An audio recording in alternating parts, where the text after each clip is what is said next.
तो देखो ये है यूरोप और इसकी जस्ट बाजू में ये जो ग्रुप ऑफ आइलैंड्स है ना, इसके बारे में हम बात करने वाले हैं। चलिए ध्यान से देख। इस पूरे एरिया को ब्रिटिश आइल्स कहते हैं, जिसमें दो बड़े आइलैंड्स हैं। ये है आयरलैंड और ये है ग्रेट ब्रिटेन। आयरलैंड में है दो कंट्रीज, नॉर्दर्न आयरलैंड और रिपब्लिक ऑफ आयरलैंड। वहीं ग्रेट ब्रिटेन में है तीन कंट्रीज, इंग्लैंड, स्कॉटलैंड और वेल्स। और ये ही है जिन्होंने इंडिया को रूल किया था। अब जब आप इन तीनों में नॉर्दर्न आयरलैंड को भी जोड़ते हैं तो बनता है यूनाइटेड किंगडम। अब इन चारों का एक कॉमन कैपिटल है लंदन, और ये है इनका कॉमन फ्लैग, और इन चारों का सेम पासपोर्ट भी है यूनाइटेड किंगडम के नाम से। दोस्तों, इंग्लिश शायद से दुनिया की सबसे अजीब भाषा है। BLUE को हम प्रोनाउंस करते हैं ब्लू, GLUE को हम प्रोनाउंस करते हैं ग्लू, लेकिन TONGUE को हम प्रोनाउंस करते हैं टंग। बताना भाई, टंग्यू क्यों नहीं? इंग्लिश में दो शब्द जिनकी प्रोनाउंसिएशन सेम है वो अलग अलग दिख सकते हैं और उनका मतलब अलग अलग हो सकता है। जैसे कि आयल, इसे AISLE करके भी लिखा जा सकता है, ISLE करके भी लिखा जा सकता है, और दोनों शब्दों का मतलब अलग अलग है। इतना ही नहीं, इंग्लिश में दो शब्दों की स्पेलिंग एक हो सकती है लेकिन प्रोनाउंसिएशन अलग हो सकती है और मतलब अलग हो सकता है। जैसे कि MINUTE, इसका मतलब मिनट हो सकता है, लेकिन इसी सेम शब्द को अगर मैं माइन्यूट करके पुकारूंगा तो इसका मतलब कोई छोटी चीज हो सकता है। एग्जैक्टली यही रीजन है कि अगर इंग्लिश आप ढंग से सीखना चाहते हैं दोस्तों, तो लॉजिक काम नहीं करेगा, आपको बस प्रैक्टिस ही करनी पड़ेगी।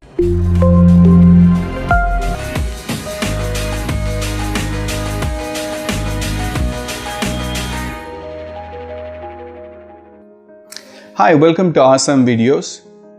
My name is Saravanan. People call me Sam. I'm a businessman and a traveler.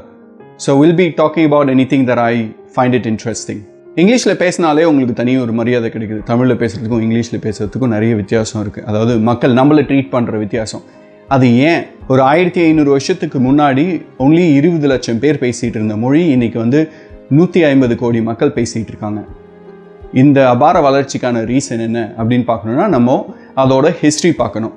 நிறைய பேர்கிட்ட நீங்கள் கேட்டிங்கன்னா இங்கிலீஷ் எந்த நாட்டிலேருந்து வந்துச்சுன்னு கேட்டால் சில பேர் இங்கிலாந்துன்னு சொல்லுவாங்க, சில பேர் ஈவன் அமெரிக்கான்னு கூட சொல்லுவாங்க. ஆனால் அது இங்கிலாந்துலேருந்தும் வரல, அமெரிக்காலேருந்தும் வரல, இது ஜெர்மனிலேருந்து வந்துச்சு. ஸோ இதை பற்றி டீட்டெயிலாக நம்ம இப்போ பார்ப்போம்.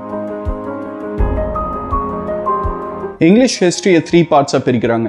Old English, middle English and modern English. நம்ம இப்போ பேசிகிட்டு இருக்கிறது மாடர்ன் இங்கிலீஷ். ஓல்டு இங்கிலீஷ்ன்ற பீரியட் பார்த்தீங்கன்னா 500லேருந்து 1000 வரையும். இந்த பீரியடில் தான் German people, angles, Saxons and Jude's அப்படின்ற 3 குரூப் ஆஃப் பீப்புள் இங்கிலாந்துக்கு மைக்ரேட் ஆனாங்க. அந்த லாங்குவேஜ் தான் இங்கிலீஷ்ன்ற லாங்குவேஜ். அந்த இடத்துல தான் இங்கிலீஷ் ஆரம்பிச்சுது. அவங்க பேசிகிட்டு இருந்த லாங்குவேஜும் இன்றைக்கி நம்ம பேசுகிற லாங்குவேஜும் கம்பேர் பண்ணிங்கன்னா கண்டிப்பாக இங்கிலீஷ் பேசுகிற இங்கிலாண்டில் பேசுகிறவங்களால படிக்கவே முடியாது அந்த லாங்குவேஜை. இப்போ இருக்க ஜெர்மன்ஸ் அவங்களால கொஞ்சம் பெட்டராக அண்டர்ஸ்டாண்ட் பண்ணிக்க முடியும். 800ல் பார்த்தீங்கன்னா வைக்கிங்னு சொல்லப்படுற ஸ்காண்டினேவியன் பீப்புள், அதாவது இப்போ இருக்கிற ஸ்வீடன், டென்மார்க், அங்கேருந்து நிறைய பேர் மைக்ரேட் ஆனாங்க. அவங்க பேசிகிட்டு இருந்த லாங்குவேஜ் தான் ஓல்டு நார்ஸ் லாங்குவேஜ் அப்படின்னு சொல்லுவாங்க. இன்றைக்கி பேசுகிற நிறைய வார்த்தைகள் ஓல்டு நார்ஸ் லாங்குவேஜ்லேருந்து நம்ம எடுத்து பேசிகிட்டு இருக்கோம் இன்னமும். ஸோ இப்போ ஓல்டு நார்ஸ் லாங்குவேஜ்லேருந்து நாம் இப்போ யூஸ் பண்ணுற வார்த்தை பார்த்தீங்கன்னா ஹாப்பி, ஆங்கர், அதே மாதிரி கேக், எக், க்ளவ், நீ, மக், இந்த மாதிரி நிறைய வார்த்தைகள் இருக்குது. நீங்கள் கூகுளில் போட்டு பார்த்தீங்கன்னா ஓல்டு நார்ஸ் லாங்குவேஜ் இங்கிலீஷ் வேர்ட்ஸ்ன்னு போட்டு பார்த்தீங்கன்னா உங்களுக்கு தெரியும். ஸோ அங்கேருந்து இவ்வளோ வார்த்தைகளை எடுத்திருக்காங்க. ஓல்டு இங்கிலீஷ் பீரியடுக்கு அடுத்தது வந்தது தான் மிடில் இங்கிலீஷ் பீரியட். இது ஒரு 400 இயர்ஸ், ஃப்ரம் 1066லேருந்து ஒரு 400 இயர்ஸ் மிடில் இங்கிலீஷ் பீரியட்ஸ்ன்னு சொல்கிறாங்க. இந்த டைமில் ஃப்ரெஞ்சு இங்கிலாந்து ஆண்டுட்டு இருந்தாங்க. அப்போ ஹையர் அஃபீஷியல் எல்லாருமே, இப்போ சர்ச்சிலேருந்து கவர்மெண்ட் ஆஃபீஸ்லேருந்து எல்லாருமே ஃப்ரெஞ்ச் பீப்புள். ஸோ ஃப்ரெஞ்ச் பீப்புள்கிட்ட ஏதாவது ஒரு வேலை நடக்கணும்னா என்ன பண்ணுவாங்கன்னா, இங்கிலாந்து பீப்புள் ஃப்ரெஞ்சில் பேசணுன்றதுக்காக நிறைய பேர் ஃப்ரெஞ்சு கற்றுக்க ஆரம்பித்தாங்க. இப்போ நம்ம ஊரில் எப்படி கலோனியல் பீரியடில் பிரிட்டிஷ் ஹையர் லெவல் அஃபீஷியலாக இருந்தாங்க, அதே மாதிரி கிளரிக்கல் ஒர்க் எல்லாமே இந்தியன் பண்ணாங்க இல்லையா, அதே மாதிரியே ஃப்ரெஞ்சு ஹையர் லெவல் பீப்புளாகவும் கீழே கிளரிக்கல் ஒர்க் எல்லாம் பண்ணுறது இங்கிலாந்து பீப்புளாகவும் இருந்தாங்க. இப்போ இங்கிலீஷில் பேசினாங்கன்னா ஓகே அவங்க கொஞ்சம் வெல்த்தி இல்லை கொஞ்சம் நிறைய தெரிஞ்சவங்க அப்படின்னு நாம் இப்போ நினைக்கிறோம் இல்லையா, அதே மாதிரியே ஒரு பீரியடில் இங்கிலீஷில் பேசுகிறவங்க ஃப்ரெஞ்சில் பேசுனாங்கன்னா அவங்களுக்கு தனியான மரியாதை அண்ட் ப்ரிஃபரன்ஸ் கொடுக்கப்பட்டுச்சு. இப்போ இதுக்கு ஒரு கிளியர் எக்ஸாம்பிள் ஒன்று சொல்கிறேன். இப்போ நாம் யூஸ் பண்ணுற மட்டன், நாம் மட்டன் யூஸ் பண்ணுறோம். இந்த மட்டன் வேர்ட் ஃப்ரெஞ்சுலேருந்து வந்தது. அதாவது மட்டன் சாப்பிட்றவங்க எல்லாம் வந்து கொஞ்சம் வந்து ஹை கிளாஸ் பீப்புள். அந்த டைமில் அவங்க எல்லாமே வந்து அந்த வார்த்தையை மட்டன் யூஸ் பண்ணுவாங்க. யார் வந்து இந்த பீப்புள் வந்து இந்த ஃபார்மர்ஸு இந்த கோட்டை ரைஸ் பண்ணுறவங்க எல்லாம் வந்து கோட்டுன்னு சொல்லுவாங்க. அந்த இடத்துலேயே பார்த்தீங்கன்னா நிறைய வித்தியாசம் இருக்கும். கோட்டுன்னு சொல்லுவாங்க, மட்டன்னு சொல்லுவாங்க. சாப்பிட்றவங்க மட்டன்னு சொல்லுவாங்க, அதை வளர்க்குறவங்க வந்து கோட்டுன்னு சொல்லுவாங்க. இப்போ நாம் யூஸ் பண்ணுற வார்த்தையில் நிறைய வார்த்தைகள் வந்து ஃப்ரெஞ்சு வார்த்தைகள் நாமளே யூஸ் பண்ணுறோம், ஆனால் அது இங்கிலீஷ்னு யூஸ் பண்ணிகிட்ருக்கோம். எக்ஸாம்பிள் சொல்கிற பாருங்கள்: machine, aviation, ballet, elite, energy, rich, gallery, hotel and restaurant. இன்னும் நிறைய வார்த்தைகள் இருக்குது. இதுக்கப்புறம் வந்தது தான் மாடர்ன் இங்கிலீஷ். 1485லேருந்து இப்போ வரையும் பேசுகிறது வந்து மாடர்ன் இங்கிலீஷ் பீரியட்னு சொல்கிறாங்க. இந்த பீரியடில் தான் இங்கிலீஷ் வந்து ஒரு அபார வளர்ச்சி அடைஞ்சிச்சு. ஏன்னா இது வந்து கம்ப்ளீட்டாக காலனைசேஷன்னால நிறைய நாடுகளை வந்து கைப்பற்ற ஆரம்பித்தோடனே நிறைய இடத்துல வந்து இவங்களோட ட்ரேட் பண்ணணுன்னா இங்கிலீஷ் கற்றுக்கணும். அதுக்கப்புறம் இங்கே கவர்மெண்ட் அவங்க எந்த நாடை பிடிக்கிறாங்களோ அந்த கவர்மெண்ட்டில் வேலை செய்யணும்னா இங்கிலீஷை கற்றுக்கணுன்ற மாதிரி நிறைய நாடுகள் வந்து இங்கிலீஷை கற்றுக்க ஆரம்பித்தாங்க. இந்த பீரியடில் தான் லாங்குவேஜ் ஆஃப் காமர்ஸ் வந்து இங்கிலீஷ்னு ஆக ஆரம்பிச்சிச்சு. அதுக்கப்புறம் கொஞ்சம் கொஞ்சமாக எந்தெந்த நாட்டுக்கு போகிறாங்களோ அந்தந்த நாட்டில் என்ன ஸ்பெஷலாக இருக்கோ அதை வந்து கற்றுக்க ஆரம்பித்தாங்க. நிறைய லாங்குவேஜஸில் இருக்கிற புக்ஸ் எல்லாத்தையும் டிரான்ஸ்லேட் பண்ண ஆரம்பித்தாங்க. இந்த பீரியடில் வந்து நிறைய சயின்ஸ் ஃபோக்கஸ் பண்ண ஆரம்பித்தாங்க. நிறைய சயின்ஸ் ஃபோக்கஸ் பண்ண ஆரம்பித்தப்போ எந்தெந்த லாங்குவேஜில் ஏற்கனவே டெவலப் ஆகிருக்க சயின்ஸ் அண்ட் டெக்னாலஜியை அப்படியே எடுத்துக்கிட்டாங்க. அந்த கான்செப்டை எடுத்துக்கிட்டது மட்டும் இல்லாமல் அதில் இருக்கிற அப்படியே எல்லா வேர்ட்ஸையும் இவங்களும் எடுத்துக்கிட்டாங்க. ஸோ இந்த பீரியடில் பார்த்தீங்கன்னா நிறைய லாங்குவேஜஸ்லேருந்து எடுக்கப்பட்ட வார்த்தைகள். இப்போது சில எக்ஸாம்பிள் சொல்கிறேன். ஃப்ரெஞ்ச்லேருந்து 29% எடுத்திருக்காங்க, லாட்டின்லேருந்து 29% வந்து எடுத்திருக்காங்க, ஜெர்மன்லேருந்து 26% வார்த்தைகளை வந்து எடுத்திருக்காங்க. அதே மாதிரி மற்ற லாங்குவேஜஸ்லேருந்தும் எடுத்திருக்காங்க. இதை பற்றி நான் ரிசர்ச் பண்ணுறப்போ தான் எனக்கு வந்து ஒரு க்யூரியாசிட்டி இருந்தது. அப்போ தமிழ்லேருந்தோ ஹிந்திலேருந்தோ எவ்வளோ வார்த்தைகள் எடுத்திருக்காங்க அப்படின்னு சொல்லிட்டு. தமிழ்லேருந்து வந்த வார்த்தையில் ஃபஸ்ட்டு வார்த்தை எனக்கு வந்து கொஞ்சம் ஷாக்கிங்காக இருந்துச்சு. அனகோண்டான்றதுக்கான மீனிங் வந்து ஆணை கொன்றான். ஸோ அப்போது ஆணை கொன்றான்னு தான் வந்து அனகோண்டாவாக மாறி இருக்கு. அதே மாதிரி கோயர், அது வந்து தமிழ்லேருந்து வந்திருக்குன்றாங்க, இல்லை மலையாளம்லேருந்து வந்திருக்கு அப்படின்னு சொல்கிறாங்க. ஒரு இடத்துல ஒரு மாதிரி போட்டிருக்காங்க. கயிறு தான் வந்து கோயராக மாறி இருக்கு. கூலி, அது வந்து ஹிந்திலேருந்து வந்திருக்கலாம்னு சொல்கிறாங்க, தமிழ்லேருந்து வந்திருக்கலாம் அப்படின்னு சொல்கிறாங்க. அதே மாதிரி டீக், இந்த வார்த்தை வந்து தேக்கிலேருந்து வந்திருக்கு. அப்புறம் மேங்கோன்றது வந்து மாங்காயிலேருந்து வந்திருக்கு. அதே மாதிரி நிறைய வார்த்தைகள் வந்து தமிழில் இருக்கிற வார்த்தைகள் இங்கிலீஷில் மாறி இருக்கு. அதே மாதிரி ஹிந்திலேருந்து வந்த வார்த்தைகள் நிறைய இருக்குது. பார்த்திங்கன்னா அவதார், கர்மா, பங்களா, லூட், ஜங்குல், ஷாம்பு, பஜாமாஸ், இந்த எல்லா வார்த்தைகளும் வந்து ஹிந்திலேருந்து எடுத்திருக்காங்க. இந்த லாங்குவேஜோட சக்ஸஸ் நான் என்ன பார்க்குறேன்னா, எந்தெந்த இடத்துக்கு இந்த லாங்குவேஜ் போகுதோ அந்தந்த இடத்துல இருக்கிற லாங்குவேஜில், அங்கே பேசுகிற லாங்குவேஜில் இருக்கிற வார்த்தைகளை அப்படியே எடுத்துருக்கிறதுனால நிறைய வார்த்தைகள் இப்போது எல்லாத்தோட ஆரிஜின் நீங்கள் போட்டு பார்த்தீங்கன்னா நிறைய சோர்ஸ்லேருந்து வருது. அதனால் வந்து இது வந்து ஓப்பன் ஃபார் லேர்னிங் அப்படின்ற மாதிரி இந்த லாங்குவேஜே அடாப்ட் ஆயிடுச்சு. நாங்கள் பண்ண ரிசர்ச் மூலமாக எனக்கு தெரிஞ்சது என்னென்னா, ஒரு வருஷமும் இங்கிலீஷ் லாங்குவேஜ் டிக்ஷனரியில் பார்த்தீங்கன்னா புதுசாக 1000 வார்த்தைகள் ஆட் ஆகிட்டு இருக்கு.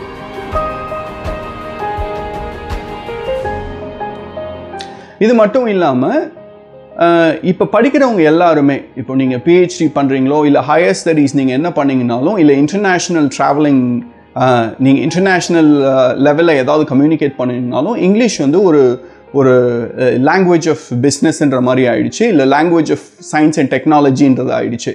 இப்போது நீங்கள் எந்த மூலையில் நீங்கள் படிச்சிங்கனாலும் ஹையர் ஸ்டடீஸ் பண்ணுறதுக்கு English is the key. So it is a great success for English. உங்களுக்கு இந்த வீடியோ பிடிச்சிருக்குன்னு நம்புகிறேன். Wait for more interesting videos. Thank you.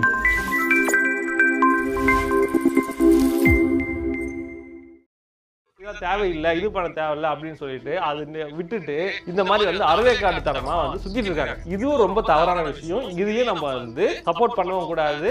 இதை கவர்மெண்ட்டும் ரெகுலேட் பண்ணணும். கண்டிப்பா தமிழ் படிக்க தெரியறது, எழுத தெரியறது ரொம்ப முக்கியம். ஏன் அப்படின்னா இப்ப இருக்க சுச்சுவேஷன் இன்னொரு ப்ராப்ளம் இருக்கு. நம்ம ஊர் பசங்க நிறைய பேருக்கு தமிழ் பேச தெரியும் ஆனா எழுத தெரியாது, இங்கிலீஷ் எழுத தெரியும் ஆனா இங்கிலீஷ் பேச தெரியாது. இப்போ இந்த பையனுக்கு என்ன தெரியும், தமிழ் தெரியுமா இங்கிலீஷ் தெரியுமா? ரெண்டுமே தெரியாது. ரெண்டுமே இருக்கும், ரெண்டுமே ஃபெயிலியர்.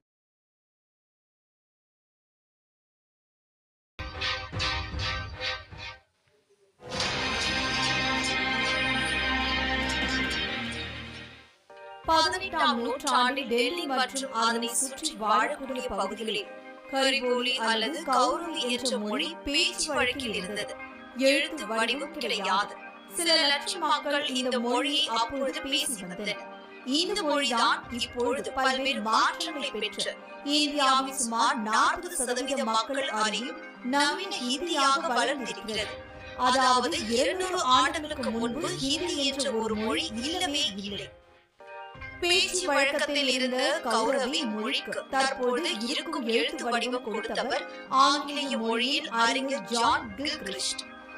இந்தி மொழியில் பழமையான காப்பியங்கள் இல்லாததை அந்த மொழி தற்போது உருவான மொழி என்பதற்கான சான்றுகள் துளசிதாசரின் புகழ்பெற்ற ராமச்சந்திர மனாஸ் நூல் கூட ஆவதி மொழியில்தான் இருந்தது. தரப்பினர் மொகாலிய ஆட்சியில் இந்தியாவில் குடியேறிய பாரசீகர்கள், ஆப்கானியர், துருக்கியர். மூன்றாவது தரப்பினர் ஆங்கிலேயர்கள் மற்றும் ஐரோப்பிய நாடுகளை சேர்ந்தவர்கள்.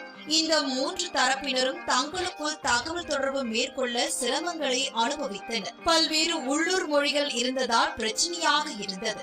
இந்த பிரச்சனையை சரி செய்ய ஒரு பொது மொழி தேவை என ஸ்காட்லாந்தை சேர்ந்த ஜான் கில்கிரிஸ்ட் கருதினார். இரண்டாவதாக ஆங்கிலேயர்கள் இந்தியர்களை அடிமைப்படுத்த பயன்படுத்தி வந்த டிவைட் அண்ட் ரூல் என்ற பிரித்தாளும் கொள்கை. ஹிந்தி மொழியை இந்து மக்களுக்கான மொழியாகவும் உருது மொழியை இஸ்லாமியர்களுக்கான மொழியாகவும் உருவாக்கி அதற்கேற்ப சித்தரித்து அதன் மூலம் மொழி ரீதியாக ஒரு பிரிவினையை உருவாக்குவதும் ஆங்கிலேயர்களின் திட்டங்களில். கிழக்கிந்திய கம்பெனியில் வேலை செய்த மருத்துவரான ஜான் கில்கிரிஸ்ட் இந்துஸ்தானி மொழிகள் மீது இருந்த ஆர்வம் காரணமாக 1787ஆம் ஆண்டு வேலையில் இருந்து விடுப்பு பெற்று முழு நேரமாக மொழி ஆராய்ச்சியில் ஈடுபட்ட மொழிதான் தற்பொழுது இருக்கக்கூடிய நவீன ஹிந்தி.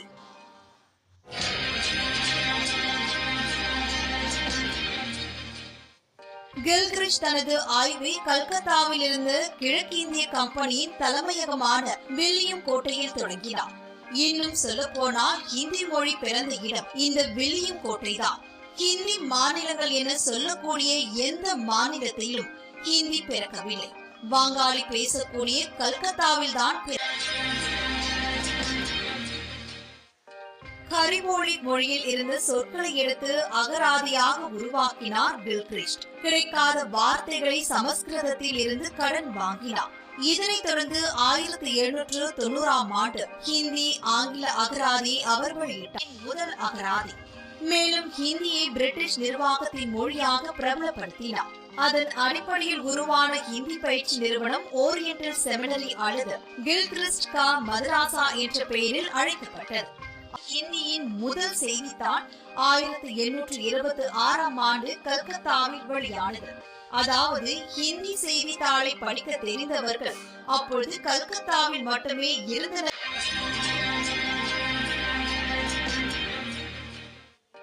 கில்கிரிஸ்ட் கரிபோலி மொழியை 2 வடிவங்களாக பிரித்தார். கரிபோலியுடன் சமஸ்கிருதம் மற்றும் உள்ளூர் மொழிகளை இணைத்து ஹிந்தியாகவும், கரிபோலியுடன் பாரசீகத்தை இணைத்து உருது எழுத்து வடிவங்களும் அறிமுகம் செய்யப்பட்டன. ஹிந்தி மொழிக்கும் உருது மொழிக்கும் எழுத்தில்தான் வித்தியாசங்கள் உள்ளன. பேச்சு வழக்கில் இரு மொழிகளும் இரு சாரருக்கும் புரியும் என்பது குறிப்பிடத்தக்கது.